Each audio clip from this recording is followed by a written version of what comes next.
Teachers in Singapore are regarded very highly. Their role is akin to that of nation builders. As a result, the way in which teacher policy has been carefully thought out, much of this which has been evidence-based and research-informed, is very deliberate and very intentional. So let me give you some concrete examples. The minute you are selected to become a teacher, the Ministry of Education pays for your tuition fees as you undergo pre-service teacher education, and you are also given a stipend according to what your current academic qualifications are. So, for example, if you've got the A-levels or polytechnic diploma, compared to if you've got a bachelor's degree, you get a kind of a different stipend.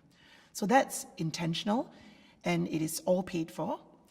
Of course, what happens is that after graduation, you may, or rather you will have to serve a bond to repay the Ministry of Education for sponsoring your studies. And this would be about 4 years for the Bachelor of Arts and Science education programs and 3 years for the postgraduate diploma and education programs. Once you become a teacher, we do also believe in constant professional development because we know that beginning teachers need that period of growth before they become professional teachers. And what happens is that as you enter into the profession, you have 100 hours of paid professional development that is provided for by the Ministry of Education every year. Obviously, it is for the teacher to apply for the courses of their choice and pathways for professional development. And this is done also in a very deliberate way. I'd like to talk a little bit about the professional mentoring for beginning teachers. This is extremely important because a teacher's growth from, say, 0 to 3 years is extremely fundamental. I'd say that it's almost as fundamental as pre-service teacher education. In Singapore, we take this very seriously, and there is a structured mentoring program that all our beginning teachers have to undergo. Recently, say about 2-3 years ago, the Ministry of Education has also introduced something called the Instructional Mentoring Program, or IMP for short, in schools. And this is mainly open to about 40 schools per year, where there's a structured instructional mentoring program that is run by schools, and there is a mentor and a mentee, and they have a very deliberate program which helps to develop this beginning teacher into a professional teacher.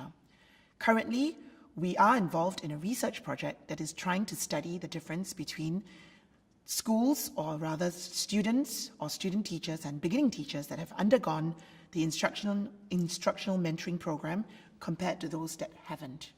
So these are very deliberate steps that the Ministry of Education takes. I'd also like to talk a little bit about the growth model for teachers. In fact, the teacher growth model is articulated as a very precious stone. And the precious stone articulates the desired outcomes of the professional teacher. And what happens is that there are certain attributes of the professional teacher, for example, the ethical professional, the community builder, the competent professional, for example.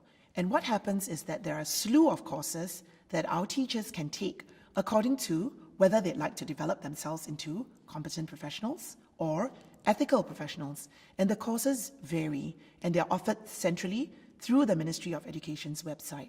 So these are deliberate ways in which we take as a system to ensure that really teacher learning is along a continuum that begins pre-service, then towards pre-service, then towards the beginning teacher phase, and then in the professional development phase as a professional teacher, it is really a lifelong journey. We are a nation that believes that teachers must learn as lifelong learners because they must model what it means to be lifelong learners, to be able to learn, unlearn, and relearn whatever they've been taught so that they can model this form of teaching and learning to their students.